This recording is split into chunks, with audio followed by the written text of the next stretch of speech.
예수님께서 제자들과 나눈 그 내용, 지금까지 우리가 살펴본 본문에서 그 내용을 살펴보면 예수님이 말씀하신 핵심 내용과 제자들은 무엇을 궁금했는지 알 수 있습니다. 특별히 우리가 16장에 와서 지난주 본문까지 제자들이 궁금해했던 것, 예수님이 말씀하신 것 무엇이냐면 예수님이 어디로 가는지가 핵심이었습니다. 예수님은 내가 아버지께로 간다라고 말씀하셨고 제자들은 야, 그게 무슨 의미야? 라고 물어봤습니다. 근데 오늘 우리가 읽은 본문 말씀에서는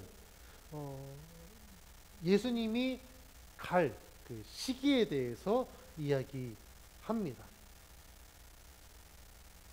그래서 오늘 본문에서 우리 성도님들이 봉독하면서 혹시 느끼셨는지 모르겠는데 오늘 본문에서 가장 많이 반복되는 표현이 있습니다. 그게 무슨 표현인지 아시겠습니까?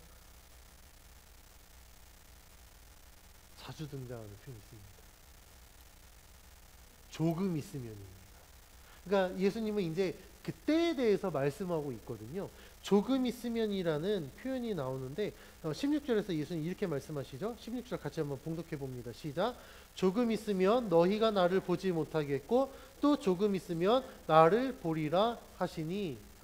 예수님이 이 말씀하셨을 때 제자들은 예수님의 말씀을 이해하지 못했어요. 조금 있으면 보지 못한다고 했다가 또 조금 있으면 본다라고 했기 때문에 도대체 이 말씀의 의미가 뭐야? 서로 막 이야기했습니다. 그런데 우리는 이 말씀의 의미를 잘 알고 있죠. 지금 예수님이 이 시점에서 말씀하신 조금 있으면 나를 보지 못하겠고 조금 있으면 나를 본다라는 거 무엇을 의미하죠? 조금 있으면 예수님 십자가를 못 박혀 죽으시니까 못 보는 것이고 또 조금 있으면 본다라는 건 3일 만에 부활하시니까 본다라고 말씀하시는 거예요. 그러니까 우리는 이제 성경을 다 알고 있습니다. 그리고 또 예수님이 승천하시죠. 그러면 또 부활하셔서 봤다가 조금 있으면 한 40일이 지나면 이제 예수님 승천하시니까 또 못 봅니다. 그리고 또 조금 있으면 다시 본대요. 근데 예수님 승천하실 며칠 만에 오신 게 아니잖아요. 근데 또 조금 있으면 본다는 건 무엇을 의미하냐면 예수님이 계속해서 말씀하신 것처럼 내가 가면 누구를 보낸다고 했죠? 보혜사 성령을 보낸다고 말씀하셨습니다.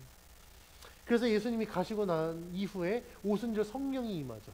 그러니까 조금 있으면 또 나를 본다라는 건 그 성령이 임하심으로 말미암아 성령을 통해서 이제는 예수를 볼 수 있다라고 말씀하시는 거예요. 그래서 예수님은 조금 있으면 나를 보지 못할 것이고 또 너희가 조금 있으면 나를 볼 것이다라고 말씀하고 있습니다. 우리는 성경을 전체를 다 읽고 배웠기 때문에 이 말씀의 의미를 알지만 이때 당시 제자들은 예수님의 말씀 도대체 무슨 의미인지 몰랐던 거예요. 그래서 막 서로 문의합니다. 그 대화의 내용이 17절 18절에 기록되어 있는 17절 18절 같이 한번 봉독해 봅니다. 시작. 제자 중에서 서로 말하되 우리에게 말씀하신 바 조금 있으면 나를 보지 못하겠고 또 조금 있으면 나를 보리라 하시며 또 내가 아버지께로 감이라 하신 것이 무슨 말씀이냐 하고 또 말하되 조금 있으면이라 하신 말씀이 무슨 말씀이냐 무엇을 말씀하시는지 알지 못하노라 하거늘. 이 제자들의 대화의 내용을 보면 어떻습니까? 제자들이 지금 굉장히 당황해하고 있다는 걸 알 수 있어요. 그러니까 지금 우리의 표현으로 하자면 지금 현재 제자들은 멘붕 상태에 온 거예요. 도대체 이해할 수 없는 것들을 예수님이 말씀하시고 조금 있으면 도대체 무슨 의미지? 도대체 이해할 수 없는 겁니다. 제자들은요 예수님을 만나고 난 이후에 제자들이 가진 모든 것을 사실 버리고 예수님을 따랐습니다. 자신의 생각도 포기했고요. 예수님 말씀하신 것 자기 십자가를 지라고 말씀하실 때 가족도 버리라고 말씀하신 것처럼 제자들은요 가족도 버리고 오직 예수님 한 분만을 바라보고 예수님을 지금 따라왔습니다. 예수님과 함께하는 동안 사실 예수님을 적대하는 이 유대 지도자들로부터 제자들도 생명의 위협을 느꼈을 수도 있어요. 왜냐하면 예수님과 함께하는 무리라고 했으니 제자들을 공격할 수도 있었을 겁니다. 또 제자들의 삶이 어땠습니까? 예수님은 한 곳에 정착하지 않으셨어요. 지금 우리나라 개념처럼 뭐 한 곳에 뭐 머물러서 월세를 살든지 뭐 전세를 살든지 일정 기간 뭐 거기에 머무르지 않으셨습니다. 예수님 계속 돌아다니셨어요. 예수님이 계속 돌아다니셨다는 거, 순회했다는 건 무엇을 의미하냐면 제자들의 입장에선 굉장히 불안정한 삶의 연속이었다라고 말할 수 있어요. 왜냐면 어디 뭐 딱 해서 지금처럼 뭐 앱으로 장소를 예약해서 예약 확정. 그래요. 이제 어디 가면 우리는 이제 거기 머무를 곳이 있으니까 예약이 확정이 됐으니까 안심한 그런 게 아닙니다. 가는 곳마다 언제 어디로 갈지 전혀 모르는 상태에서 오직 예수님만 바라보고 따라갔던 거예요. 또한 그들의 여정은 어떻습니까? 예수님이 야, 강 건너편으로 가라라고 제자들을 보냈을 때 어떻게 됐죠? 호수 한가운데서 막 풍랑을 만나기도 했어요. 그럼에도 불구하고 제자들은 예수님과 함께 했습니다. 예수님을 따랐어요. 때로는 먹을 것이 없었습니다. 광야에서 먹을 것이 없었습니다. 막 수많은 무리가 함께 했는데 먹을 것이 없을 때 제자들이 어떻게 했죠? 예수님 말씀하신 대로 먹을 것 찾으라고 했는데 도저히 찾을 수 없었는데 어떤 한 아이가 갖고 온 도시락을 예수님께 드려서 그곳에서 5천 명이 먹는 그런 역사들도 있었고, 제자들이 이런 상황에서도 그 모든 것을 극복할 수 있었던 이유는 딱 하나입니다. 예수님과 함께 했기 때문에 그래요. 그러니까 예수님과 함께하면 사실 제자들은 그 모든 상황 가운데 그런 경험들이 있기 때문에 야, 이제는 어떤 상황에서는 우리가 두려워하지 않을 수 있겠다. 왜냐하면 예수님이 모든 것들을 다 행하시고 우리들에게 보여주셨으니까 라는 믿음의 확신이 있었을 겁니다. 그런데 지금 제자들에게 예수님이 말씀하신 건 무엇이죠? 이별을 구하고 있어요. 이별을 예고하고 있습니다. 내가 이제 너희들을 떠날 것이다. 그리고 엎친 데 덮친 격으로 예수님은 제자들에게 지금까지 내가 해왔던 사역들을 이제 내가 너희들에게 맡긴다. 너희들이 그것을 감당해야 된다라고 말씀을 하시니 제자들이 얼마나 당황했겠습니까? 얼마나 두려웠겠냐는 거예요. 야, 과연 우리가 이거 할 수 있을까? 야, 그 상황에서 예수님이니까 이거를 했지. 야, 우리는 예수님이 아닌데 이걸 어떻게 우리가 극복하지? 이런 여러 가지 많은 두려움이 그들을 엄습했을 것입니다. 그러니까 온갖 혼란, 두려움, 근심과 염려들이 있는 상태에서 예수님이 명확하게 이야기하신 것도 아닌 되게 애매모호한 되게 추상적으로 얘기하시니 제자들이 이해가 되겠냐는 거예요.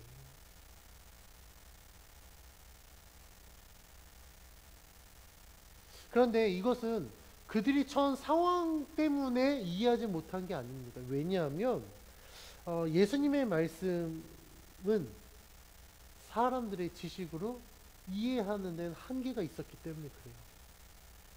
그래서 예수님이 제자들에게 말씀하셨죠. 내가 너희들에게 보이사 성령을 보내주겠다. 성령을 왜 보내주신다고 말씀하셨습니까? 그가 너희에게 모든 것을 가르치시고 내가 너희에게 말한 모든 것을 생각나게 하실 것이다 라고 말씀하셨거든요. 그러니까 즉 이 예수님의 말씀을 비추어 보면 예수님이 하신 말씀을 이해하는데 가장 필요한 건 뭐라고요? 성령 하나님이라는 겁니다. 성령이 아니면 예수님의 말씀을 도저히 알 수 없고 이해할 수 없다라는 거예요. 그래서 예수를 믿는 우리 모두에게는요, 반드시 성령님이 함께 하셔야 됩니다. 그래야만 하나님의 말씀의 뜻을 알 수 있고 하나님의 계획을 우리가 알 수 있기 때문에 그래요.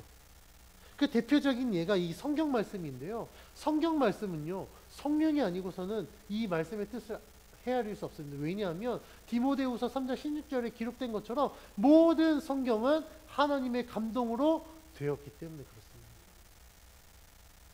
물론 성경을 우리가 해석할 때 신학자들이 성경을 해석하기 위해서 여러 가지 이제 지식들이 필요합니다. 구약을 해석하려면 구약이 기록된 언어인 히브리어를 알아야 되고요. 신약 성경 헬라어를 알아야 됩니다.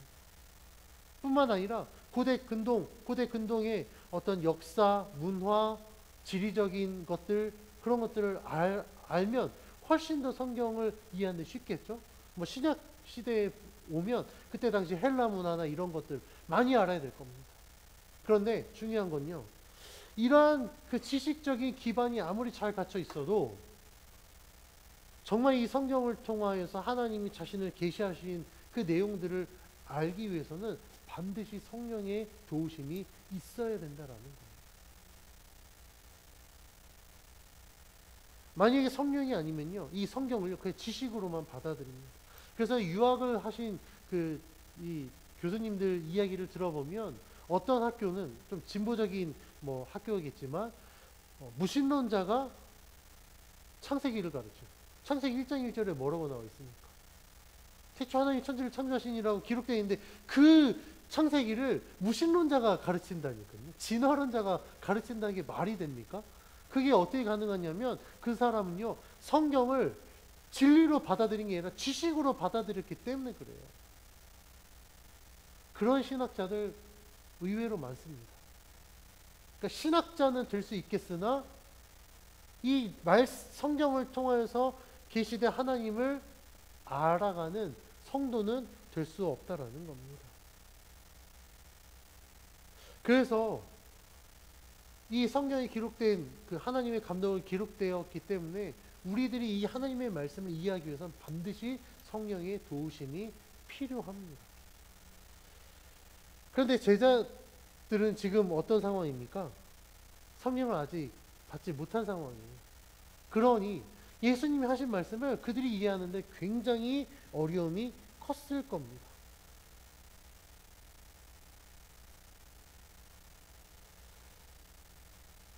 성령이 함께 하시지 않으면 우리는 하나님의 그 뜻을 우리는 다 알 수 없어요. 하나님이 도대체 어떤 분이신지, 하나님 나를 왜 구원하셨는지, 그 왜 우리들에게 이 그리스도인으로서 살라고 하셨는지, 우리가 그리스도인으로 살기 위해서 우리가 져야 될 십자가가 있는데 왜 도대체 그 십자가는 져야 되는지, 이 모든 것들을 성령이 아니고서 우리는 도저히 알 수가 없다라는 겁니다.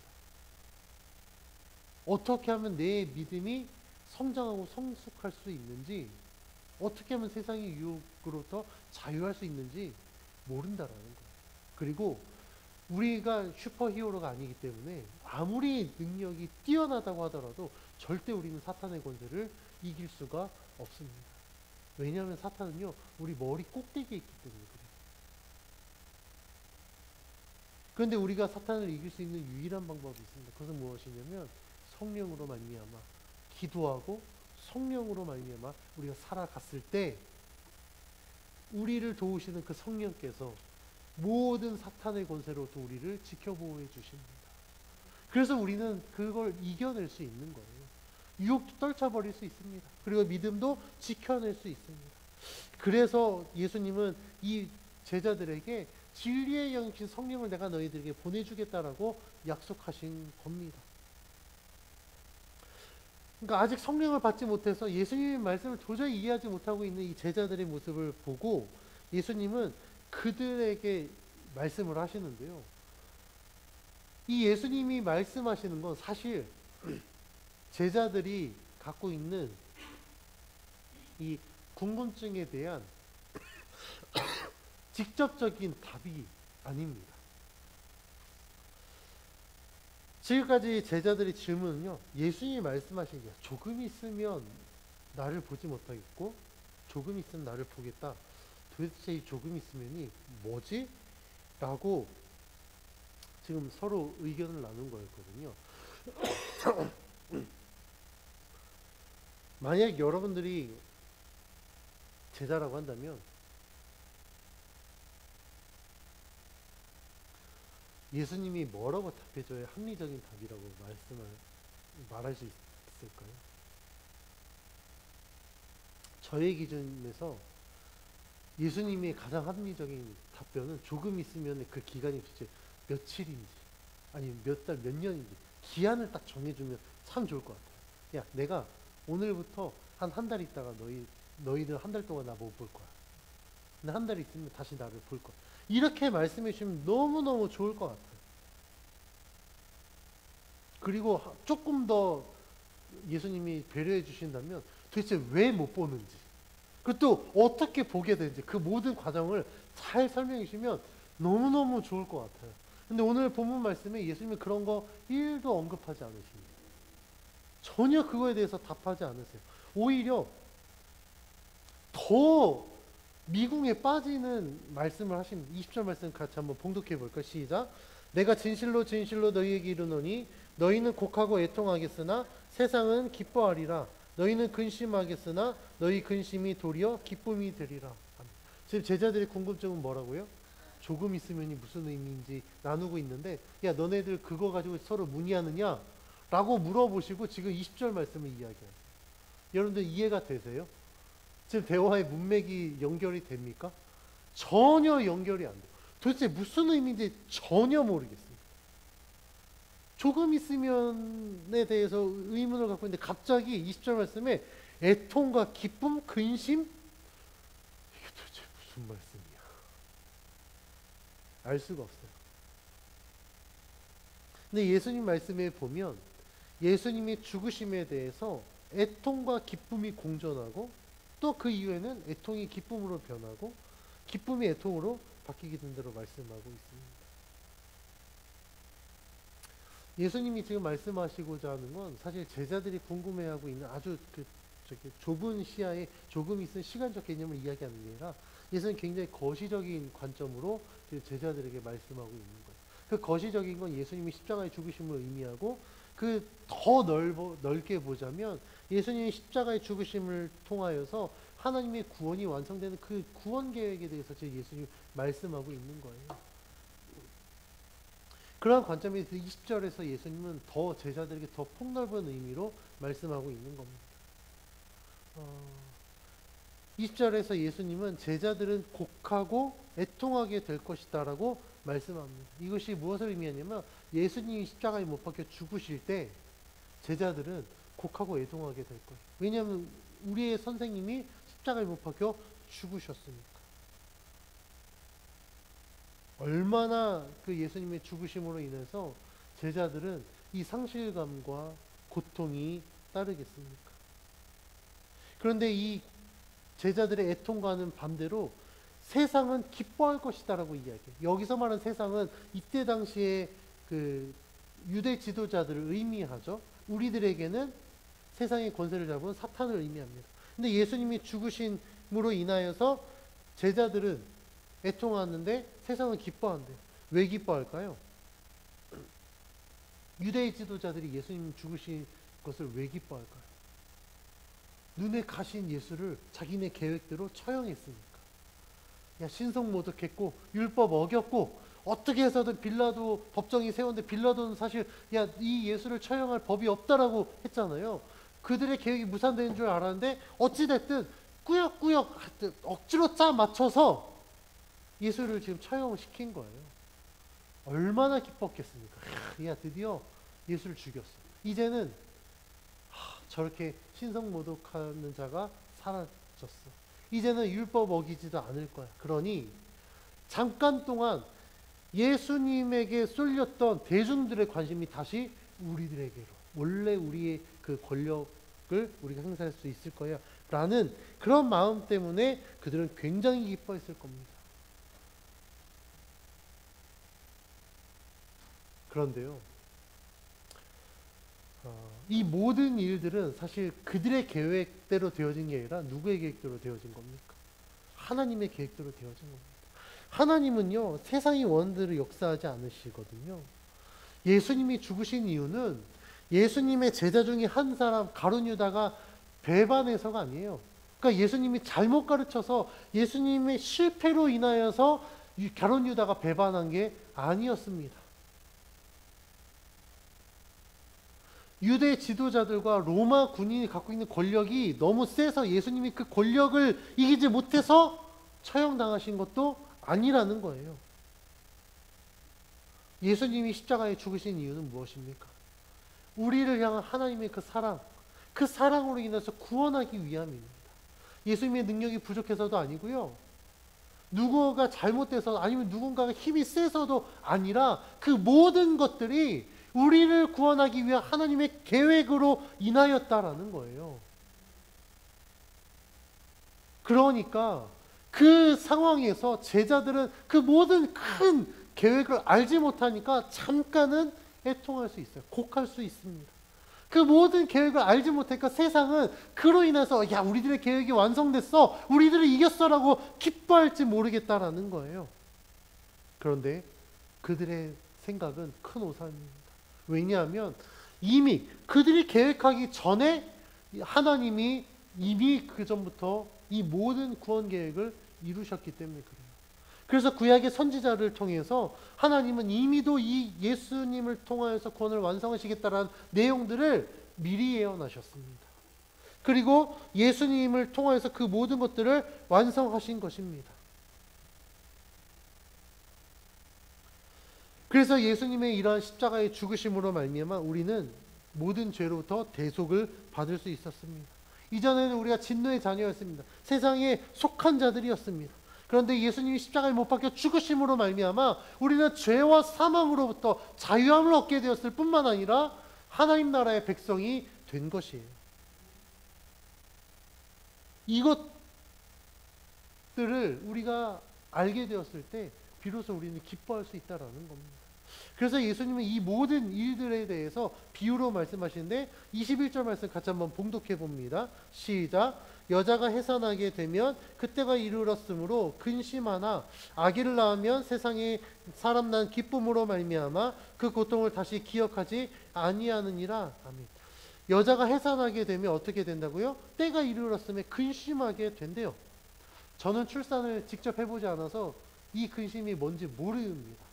그런데 제가 아내가 이제 임신하고 출산할 때 보니까 저희 아내는 상대적으로 근심이 덜했습니다. 왜냐하면 저희 첫째가 그 만삭에서 진통으로 인해서 난 게 아니었기 때문에 뱃속에서 안 커가지고 큰 병원 가버려서 큰 병원에서 검진 받으러 갔다 그날 응급으로 분만했거든요. 전혀 준비되지 않은 상태에서 분만을 해서 조금 덜했지만, 그러니까 제가 봤을 때 표면적으로 좀 덜했지만 아마 10개월 동안 아이를 출산하면서 본인 스스로 내적인 어떤 그게 있었을 거예요. 그쵸? 네, 있었다고 대답해 주셨습니다. 근데 이제 진통이 오는 분들은요, 진통이 오면서 굉장히 근심할 수밖에 없었을 것 같아요. 특히 초산인 경우에는. 도대체 힘은 어떻게 줘야 되는지, 어떻게 아기가 나오는지, 이 진통은 얼마나 긴지 아무것도 몰라요. 처음 경험해 보는 거잖아요. 그러니까 얼마나 근심하겠어요. 얼마나 두려웠겠습니까. 뭐 그냥 정말 어르신 말씀대로 힘 한번 뻑 줬더니 애가 쏨풍 나왔어요. 그러면 야 근심이 없었을까? 아니요. 저는 그것 외에 또 다른 근심이 있었을 것 같아요. 왜냐하면 엄마로서 내가 이제 어떻게 이 아이를 키워야 될지 여러 가지 많은 복합적인 상황들로 인하여서 그 해산을 앞둔 이 산모는요 엄청나게 근심했을 것 같아요. 그런데 이 말씀에 보니까 예수님이 뭐라고 말씀하십니까? 잠깐 동안 근심할 수 있으나 아기를 낳으면 세상이 사람 난 기쁨으로 인하여서 어떻게 된다고요? 그 고통을 다시 기억하지 않는데요. 정말 힘들게 딱 낳았는데 그 아기가 에잉 하고 태어나서 그 아이를 품에 안았을 때 아마도 산모들은 이전의 고통은 싹 사라지고 정말 새로운 생명이구나. 그 생명 태어남으로 인하여서 기뻐하게 될 것을 예수님이 비유로 말씀하고 있는 겁니다. 그 고통을 이길 수 있었던 건 무엇입니까? 생명이 나는 것이거든요. 다시 말하면 생명을 얻으면 그 생명을 얻기까지 겪게 되는 이 모든 고통은 싹 사라진다라는 거예요. 저도 뭐 제가 출산을 하지 않았지만 두 자녀를 얻었을 때 이 생명을 얻는 기쁨이 얼마나 큰지 저도 간접적으로 느꼈습니다. 참 이 하나님이 생명을 주신 것뿐만 아니라 건강하게 이렇게 태어나서 이 예배 시간에도 지금 저렇게 조절조절 떠들고 있으니 얼마나 감사합니까?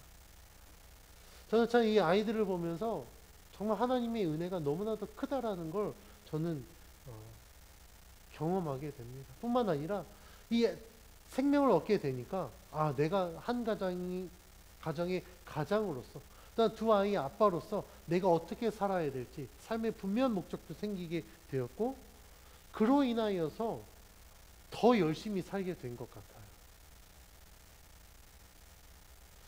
이와 같이 생명을 얻는 그 기쁨이 너무나도 크다 보니까 사실 어떤 고통은요 그렇게 크게 여겨지지 않습니다. 예수님이 지금 제자들에게 이 비유로 말씀하신 건 예수님의 십자가의 죽으심의 이 사건이 제자들에게도 고통이었지만 사실 예수님에게도 고통이었습니다. 왜냐하면 얼마나 힘들고 어려웠습니까? 그럼에도 불구하고 이것들을 감당할 수 있었던 것은 예수님은 자신의 그 십자가의 죽음으로 말미암아 온 인류가 생명을 얻게 되었기 때문에 그 기쁨으로 인해서 이 모든 고통을 이겨낼 수 있었고, 제자들과 또한 우리들은 이 모든 고통이 우리에게 주어지는 영생으로 말미암아 그 영생으로 얻게 되는 기쁨으로 말미암아 모든 고통이 사라졌기 때문에 우리는 이것들을 감당할 수 있게 된 거예요. 그래서 예수님이 그 기쁨이 얼마나 큰지 22절에서 이렇게 말씀합니다. 같이 한번 봉독해 봅니다. 시작. 지금은 너희가 근심하나 내가 다시 너희를 보리니 너희 마음이 기쁠 것이요 너희 기쁨을 빼앗을 자가 없으리라. 예수님은요 십자가의 복음을 통해 얻게 된 구원을 받은 자들이 경험하게 될 기쁨은요 그 누구도 빼앗을 수 없다라고 말씀합니다. 예수님이 말씀하신 기쁨을 빼앗을 자가 없다라는 것은 예수님을 믿음으로 말미암아 얻게 된 이 구원, 이 기쁨의 감격, 이것은요 그 누구도 범할 수 없다라는, 빼앗아 갈 수 없다라는 거예요.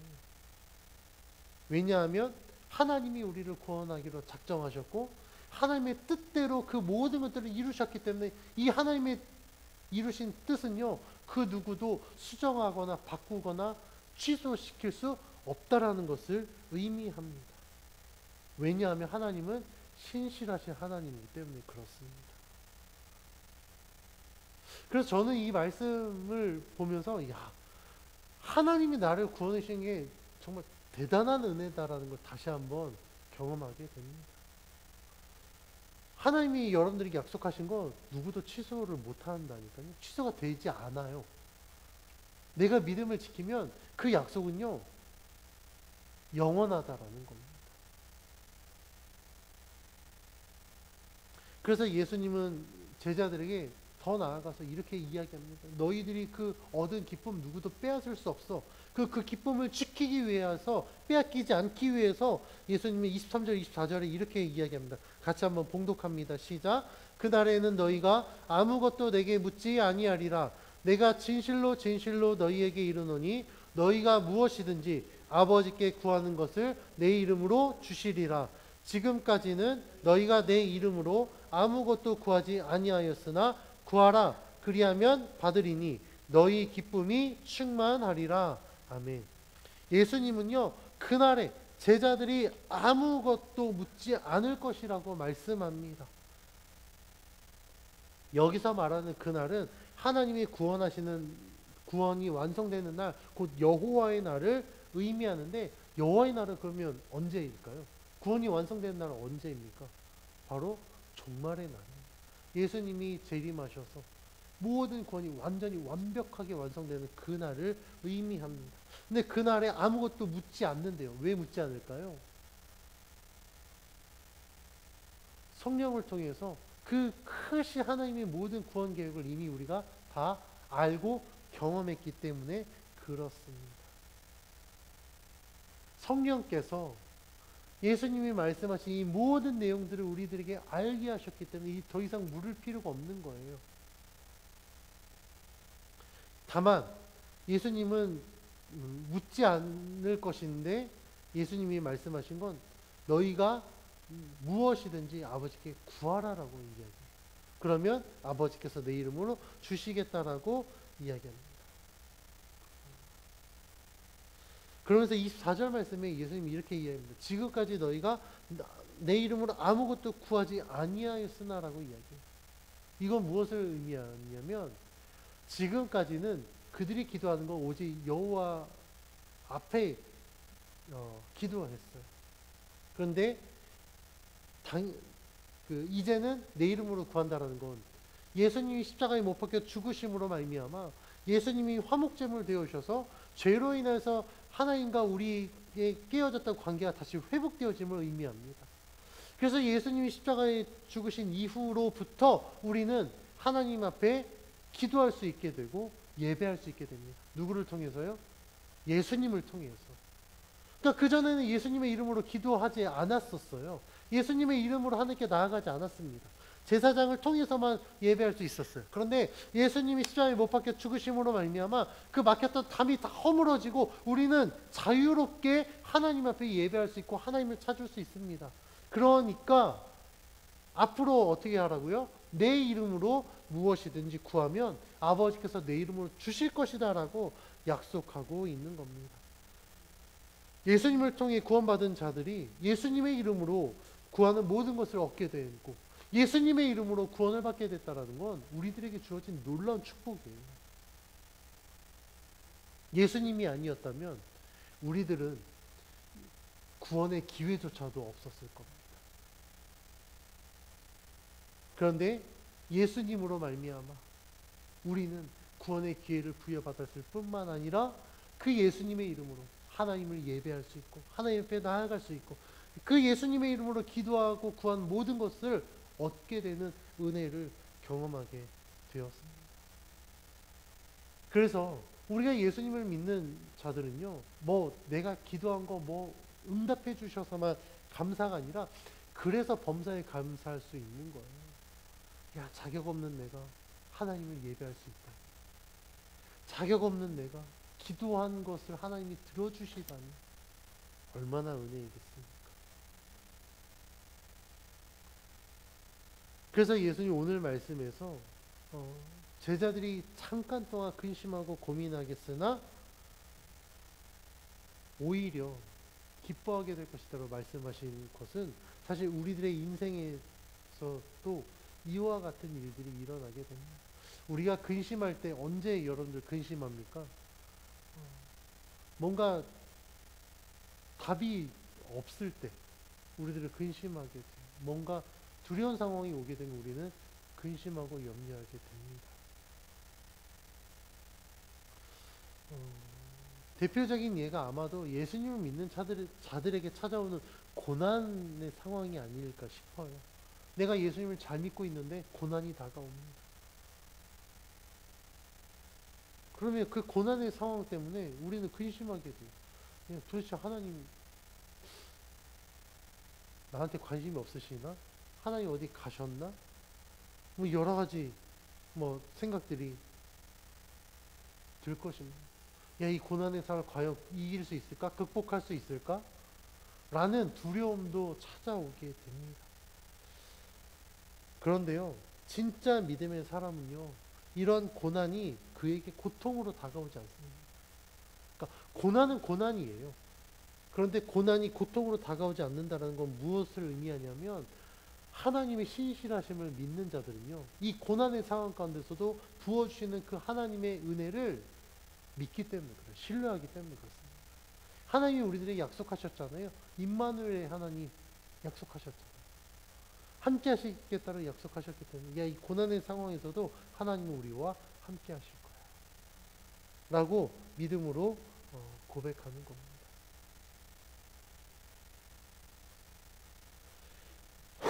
그래서 사도 바울도 그렇게 고백했지만 고난은요 유익이 됩니다. 고난은요 은혜를 경험할 수 있는 기회가 되는 거예요. 그래서 예수님이 말씀하신 것처럼 우리가 잠깐 동안은 근심할 수 있습니다. 그러나 그것은요 정말 그 근심은요 정말 잠깐이에요. 그 고난을 우리가 이겨내면 하나님이 주시는 기쁨이 우리들에게 찾아옵니다. 이러한 그 근심이나 고통이 기쁨이 되기 위해서 우리들은 성령 하나님을 의지해야 됩니다.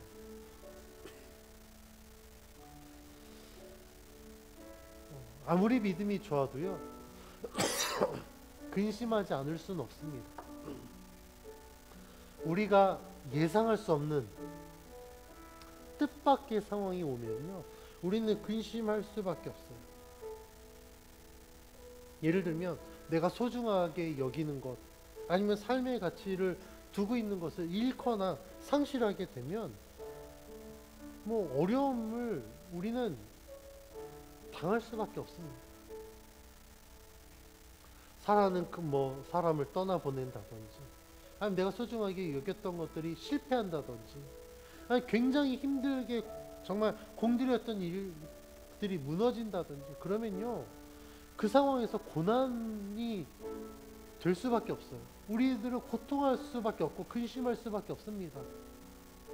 그런데 예수를 믿는 자와 믿지 않는 자의 차이는 무엇이냐면, 그 고난의 상황에서 어떤 마음가짐으로 그것을 극복하느냐예요. 예수 믿지 않는 사람은 그 고난의 상황 때문에 삶이 무너져 버립니다. 때로는 심지어는 삶을 포기하게 돼요.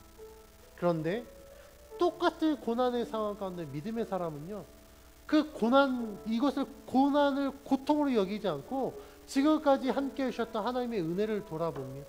그리고 앞으로 부어주실 하나님의 은혜를 기대하게 돼요. 그리고 이 고통의 상황 가운데 나와 함께 하실 그 하나님을 믿기 때문에 주저앉지 않습니다. 포기하지 않아요. 오히려 예수님의 손을 붙잡고 일어섭니다. 그 예수님의 도우심으로 말미암아 그 모든 상황을 극복하고 이겨냅니다. 우리가 고통의 상황이 이 근심이 되지 않고 기쁨의 상황이 되기 위해선 예수님이 약속하신 보혜사 성령을 의지해야 됩니다. 성령이 우리와 함께 하시면 우리는 하나님의 계획을 알게 됩니다. 하나님이 지금 나와 함께 하고 계시고 하나님이 나에게 은혜를 베푸시기로 약속하셨다라는 것을 우리는 믿음으로 신뢰합니다. 그래서 고난의 상황 가운데 고통과 근심으로 무너지지 않고 기쁨으로 이겨낼 수 있는 거예요. 세상은 우리들의 고난의 상황 가운데 기뻐할 수 있습니다. 그러나 그 기쁨은 오래가지 않아요. 그 말은 우리들의 고난도 오래가지 않는다라는 겁니다. 하나님이 우리에게 은혜를 베푸시면 이 고난과 고통을 이겨내서 기쁨의 삶을 살게 됩니다. 하나님이 주시는 기쁨은 그 누구도 빼앗을 수 없습니다. 그래서 저는 오늘 우리에게 주신 하나님의 말씀을 기억하여서 우리가 하나님을 신뢰하고 우리들의 삶 속에 혹여라도 내가 지금 고통스럽게 여기는 상황들이 있다면 그 모든 것들을 주님 앞에 내려놓기를 믿음으로 축원합니다. 여러분들이 겪는 고난은요, 고통의 연속이 아닙니다. 그 고난은 오히려 더 크신 하나님의 은혜를 경험할 수 있는 기회가 될 수 있고, 또한 그 은혜로 말미암아 기쁨을 누릴 수 있는 기회로 여겼으면 좋겠습니다. 분명한 사실은 그 고난의 상황 가운데서도 하나님은 우리와 함께 하신다라는 겁니다. 우리와 함께 하시는 그 하나님으로 말미암아 하나님이 주시는 기쁨을 누리는 우리 모두가 되어지기를 주의 이름으로 간절히 축원합니다.